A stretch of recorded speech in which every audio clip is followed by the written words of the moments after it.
smart, be smooth. I'm Courtney Hathaway, and this is a racing documentary. I have interviewed Anthony Schoonover, Dennis Hathaway, Harold Keach, Ken Shelley, Shelby Brown, Max Gross, and four-time Racing Hall of Fame Herbie Lakefield.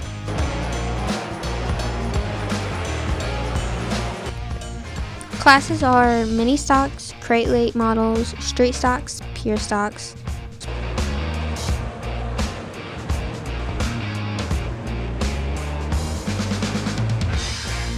Involved in racing? Started messing around with cars when I was like 10 with race cars with my uncles. 22 years. I started in 1982, I believe. Off and on probably for 20 years. I started in 2014, so we'll be going on 8 years now. 30-something years. Favorite memory racing? Running door to door with Jeff Howard at Kane. Running door to door with Cliffy Johnson at Bradford. Chris Austin at Kane. Probably the weekend I was in Michigan and I was at Rouse Industries up in Livonia, Michigan, and I got to meet with Jack Rouse and have supper with him. Probably when Connie won the points championship and points championship race up at the kart track. Favorite memory? Having all the guys in the shop working on the cars. I guess door to door racing would be one of my best memories. I raced what they used to call street stock and dirt track, and then I raced Edelbrock Hot Street on the national circuit, the NMRA. I raced pro stock on the NMCA series, and I raced the Moms Racing in Leicester, New York. My own pure stock, street stock, a crate for a friend and a mini for a friend. I ran Outlaw Forest when I raced out west. Super stocks. I run mini stock, pure stock, and crate late. Hobby stocks, street stocks, pure stocks, 4-cylinder.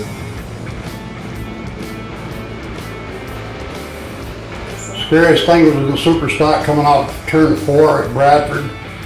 Put it up into the wall up on top. That was the scariest thing. Almost going on my top at my 58. I was at a racetrack driving a car for another team and couldn't get the car stopped well at the end of the track. And then the suspension was messed up and we couldn't make the turn at the end in a drag race, so we went off into the gravel at the end of the track. So that was probably the scariest, I guess. And racing, actually it wasn't even on the track, it was hauling my race car home and I was in an accident, rolled my truck over it. In 2016, went through the wall at Bradford Speedway. It would be one of the scariest things I've been through.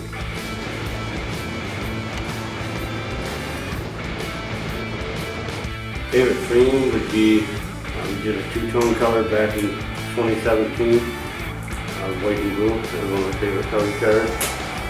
POWMI Vietnam. My car kind of evolved over the years, but I always liked having the Ford logo on my car because I was always a Ford person. Themes? Mine were always patriotic cars. Always red, white, and blue cars. Really don't have one on the car. Last year's paint scheme.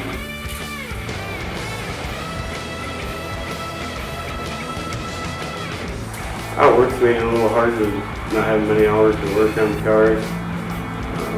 Have to rely on people to help to be able to do it. Occasionally, yeah. For sure. We would work extra hours to make extra money to spend on the car and on the travel, but then that would take away from the time we had to be able to race. So it was a real struggle trying to come up with the time to work and the time to get off of the race at the same time, work enough to make the money to be able to race, for sure. Time and money. Takes a lot of time and money. Money and work both. When it got to be expensive to race, we used to have a lot of fun just putting the whole hobby stock together and racing. But then when it got into the dollars, high dollars, I couldn't stay into that. I had too many responsibilities at the farm. No, it wasn't. No, not really. Just time consuming and work on myself.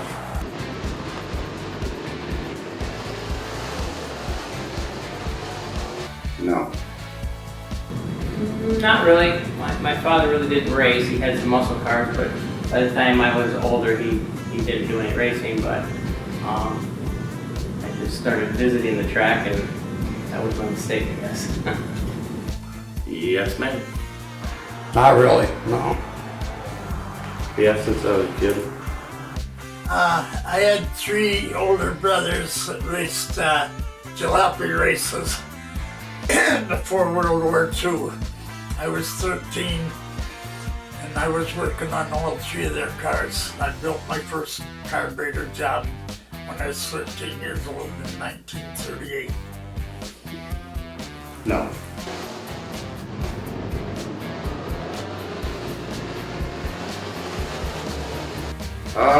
My first number, 98, my original car, I bought it with the number on, although I got my GED in 98.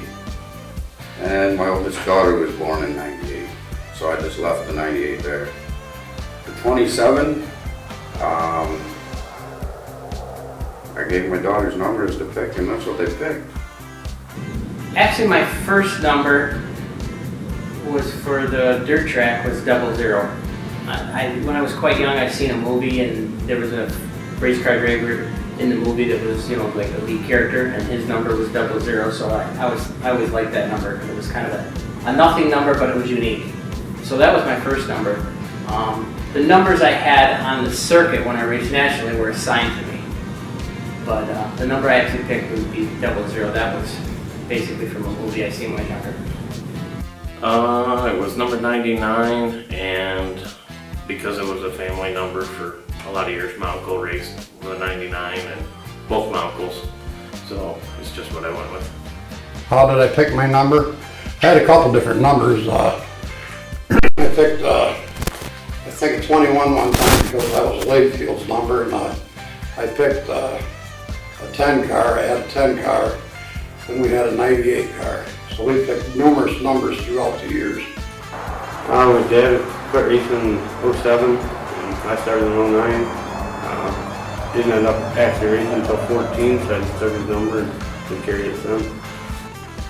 The reason I picked the number 48 was I owned my first race car in 1948. I've had several different numbers.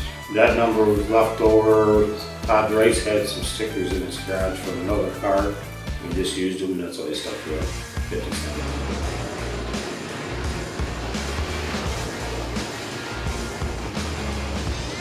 Favorite track, I'd pick Bradford Speedway. It's a small track, a little harder racing. Bradford, the only thing, the action track. I'm not real sure, but Norwalk, Ohio is one of my favorite ones. The track's very nice, well kept, but they also have 1 pound of ice cream for $1, so that's always attractive. Probably Wenatchee, Washington. Favorite track to run at? Bradford. Probably Woodhull and Bradford is probably my 2 favorite tracks. Bradford Speedway.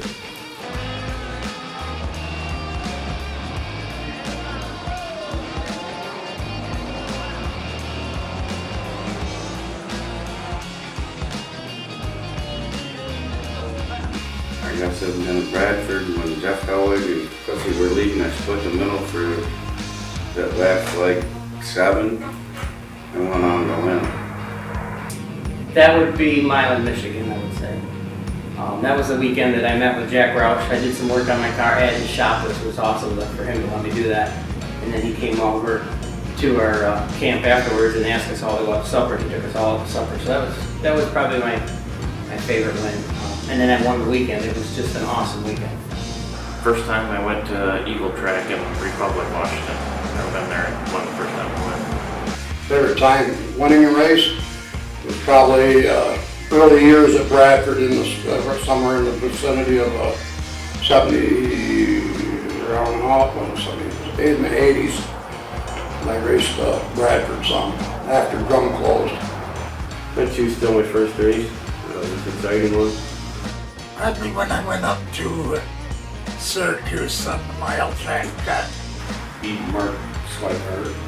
We both spun on the last lap going from Jeffers and I won.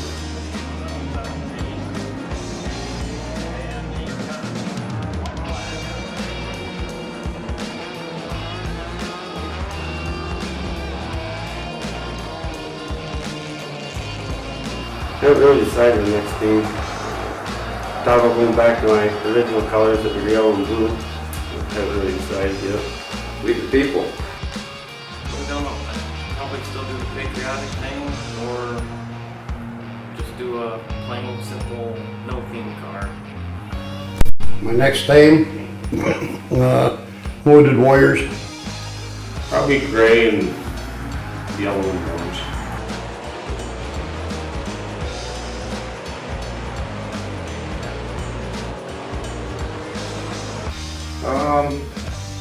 I don't have no idea. When I'm not having fun. Time and money. You know, I still worked on race cars and built bodies because I like being around it, but didn't like spending all the time and money racing. Due to the expense of it and my job required a lot of hours. It's not really ever anything I ever planned to stop. Sure someday it would come, but nothing really planned to happen. It's getting old. Knees are hurting.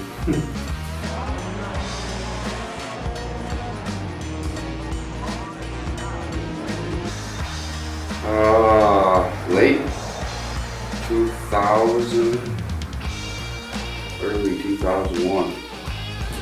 It was about 82, 83 right there. I started when I was still in high school at dirt track racing at Freedom, New York. 2003. In Angelica, I raced a little bit about 17. Then I went back to racing in my early 20s at drum. I built a car in 2009, but I never actually started racing until 2014. I actually started racing in 1950. Probably when I was 17 years old.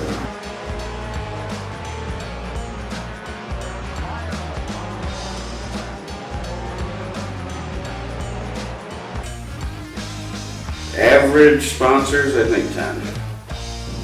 I didn't have many back then when I dirt track raced. I probably only had one or two. Not many. Maybe 3. It depended. I didn't get a lot of sponsors. I did most of it out of my pocket. I did have a couple bars that sponsored me some money, but not a lot. Normally anywhere from 5 to 10. All depends, I guess, on who we can get to sponsor or how much room we've got. Depending on what team we go with. We had 13 different sponsors.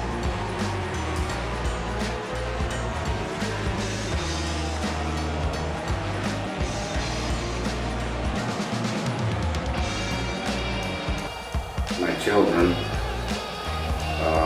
other race friends and race family, but mostly family. My Uncle Paul sometimes went. I got different people. I had a good friend, his name was Dana Allen. He would go. They would randomly depend on who could get off work and who was available. Dave Crampton, I've had multiple people because we'd go quite often.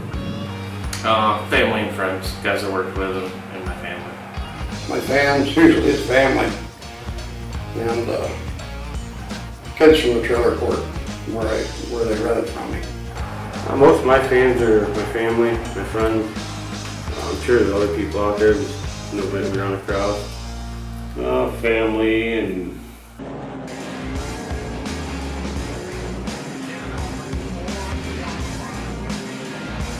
Truck driver. I haul block for a living. My day job used to be collision repair. I own my own shop for about 25, 30 years.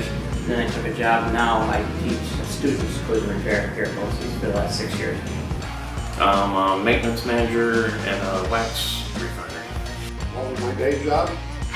I'm retired now, but my day job when I raced was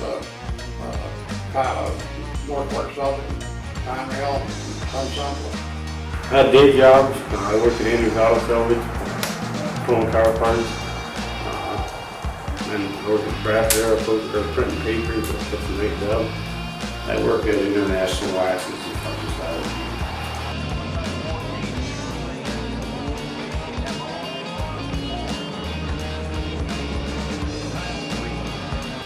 Harold Keach sold me my first car. Prior to that, I petted for a lot of people. I would have to probably say I got into it some on my own, but then I laid off for a few years, and Ed Imhoff got me back into drag racing. My uncles, my Uncle Keith and my Uncle Paul. My brother-in-law, Tom Robbins. That was my dad who got me into racing. Probably Dean. I did, but just going and watching.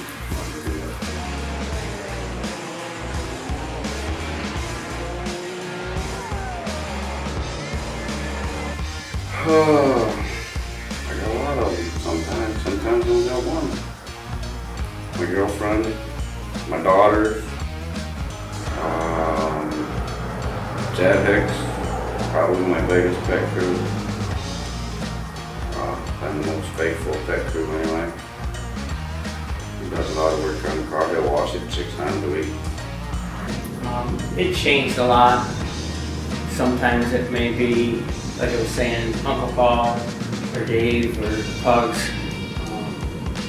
My boy, as he got older, he would go some and help out. My wife once in a while. Whoever I could get.